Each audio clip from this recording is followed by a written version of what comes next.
Oh, absolutely. And by the way, the word Al-Qaeda is no longer politically correct. The word Al-Qaeda, jihadi, Islamo-fascist is now removed from terrorists. And terrorists is anybody that is not towing the line. And that's it. They always say, we don't profile because we're not racist. No, it's their excuse to go after everybody. Even if you believe these Muslims are doing it on their own, none of the attack profile has anything to do with them. Well, the point is, Alex, is that they've generated the problem. They're providing the solution. The solution is simply this. Under the dialectic, all freedom, all freedom. You know, they've even planned that you're going to only be allowed to eat 1,500 to 1,800 calories a day. No, they're already, in going back 5 years, taking people's kids in the U.S. and U.K.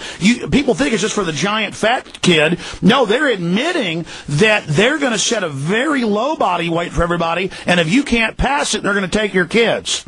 Well, yeah, and can I tell you something? When people say they can't, my answer and your answer are the same. They are doing it now. Well, that's unconstitutional. Well, this is the issue. This is the issue. We've gone from 300,000 cops to 2 million. They're talking about doubling that again. But when my car gets stolen or my house gets broken into, the police won't come out. When there were 300,000 cops 12 years ago, they'd come out. Now they won't come out. This is about us. Yeah, that's because their motto used to be to protect and serve. That's it. They're looking, Stevie's bringing up so many points, they're looking for things to attack in our lives. And I'm not attacking the average cop, but it's designed, it is for us. It is for the general public. Go ahead. Right. It's gone from protect and serve to target and destroy. Listen, I've got to tell you this. Even in Montana, we've got Department of Homeland Security, we've got all these black Durangos with Hemis, basically cruising the highways. I mean, the fact is that people have got to understand, we're not the enemy, and they don't care about your tax. And they say, well, what about their families? Their families, those who, the elite, will be bivouacked or they'll be rescued to some secret place. The point is that it's the total decimation. See, these guys are willing dupes. Again, Alex, we plead with those in the military and law enforcement communities that think that somehow they're just going to round up all the crazies and they get to live. No, you guys, the very same people that are destroying us and mind-controlling you. And let me share this.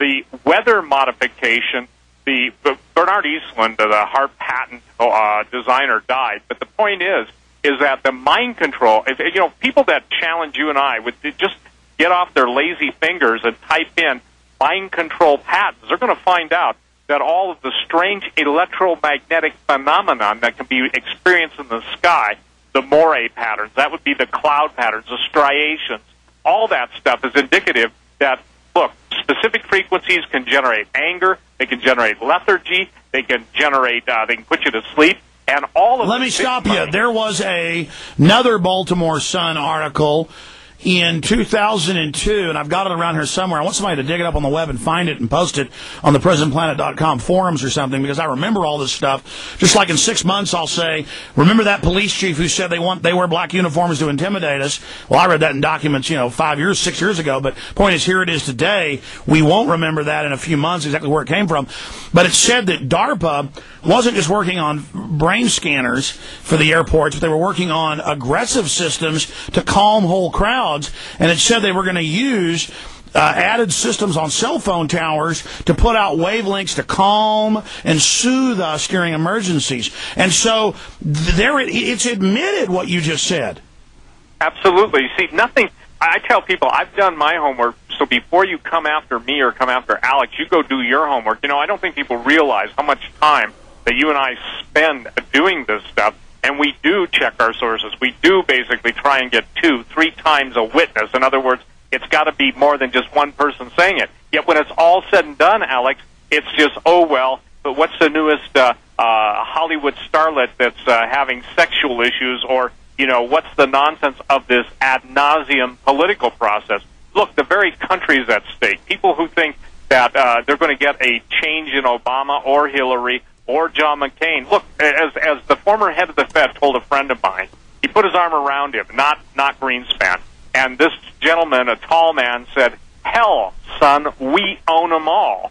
And again, you've done shows on the Federal Reserve. I've done them until, I don't want to do them anymore. Because, look, it's not a question of just understanding what's happening. It's the point is you have to use all this knowledge to basically get yourself, your family, your loved ones out of harm's way. But I want to explain the mindset here for people, though, Steve. I want to explain the mindset of these elites.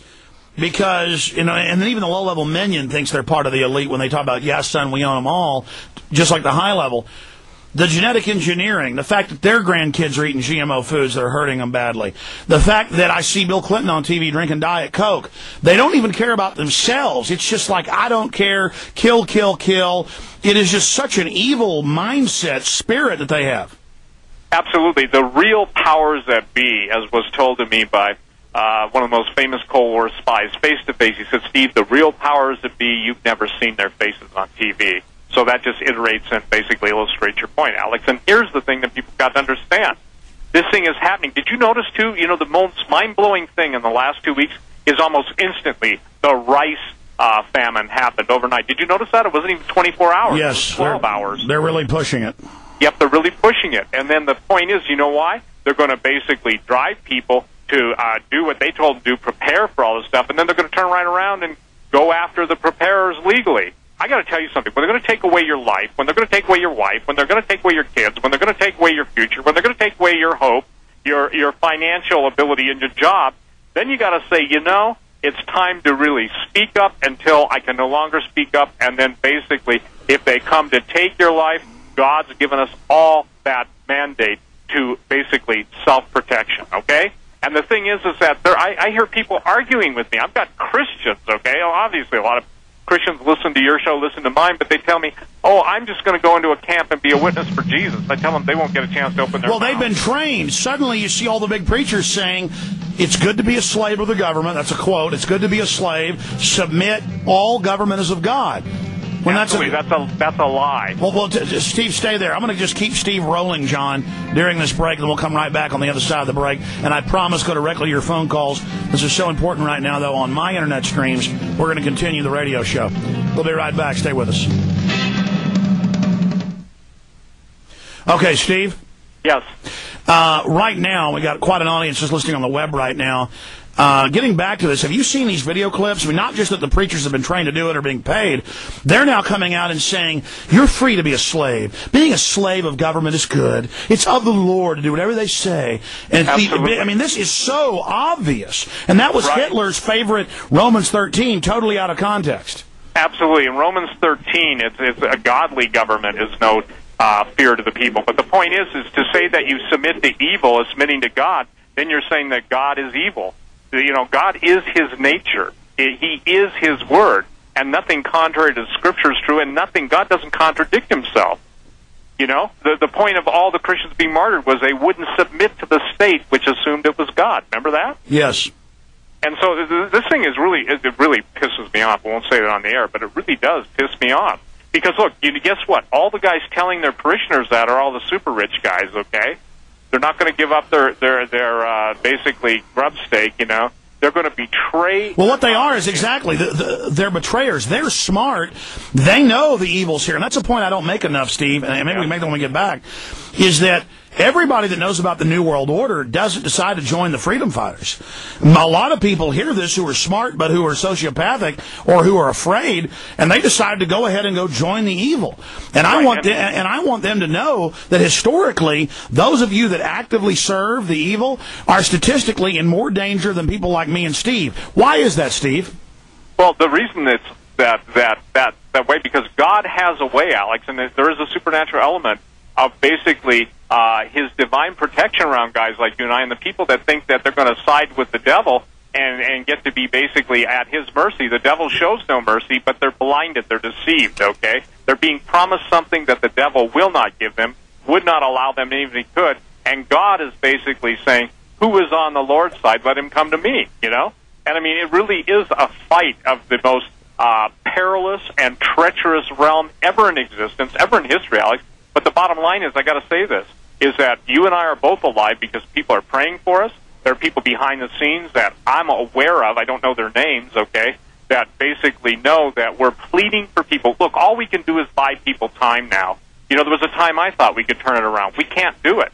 These guys are in force now. It's underway now. And look, I know that, you know, years ago we thought it was underway then. But now everything is stacking up. We've never had food issues before. We've never had the dollar issue like we have it now. We've never had the surveillance society. Good night. DARPA's budget is like $1 trillion. It's not even $1 billion anymore. DARPA gets any money for anything they want. The real insects are dying so they can put their micro insects in the air to spy on us, okay? I know, that's what I've seen, is there's even less birds. Right, and you've heard the bats are dying. Listen, bats, people don't understand. They eat bugs. Yeah, but also they pollinate. And listen, if you want to initiate a zoonotic disease or a zoonotic epidemic, that means an insect-borne one, you would basically want to kill off anything that would interfere with your vector. You follow me? Mm-hmm. If they're going to release, and now they've got all these new aberrant strains of malaria. Listen, a person that worked for FEMA came by my office. Steve, I'll tell you, we're about to go back live. Okay. But can you stay 15 minutes to the next hour, or you have to leave? No, I'll stay with you. Okay, we're going to go 15 over into the next hour, and then that's it, because I want to take some calls. I want to have time to finish up with this. We're going live right now. Here we go.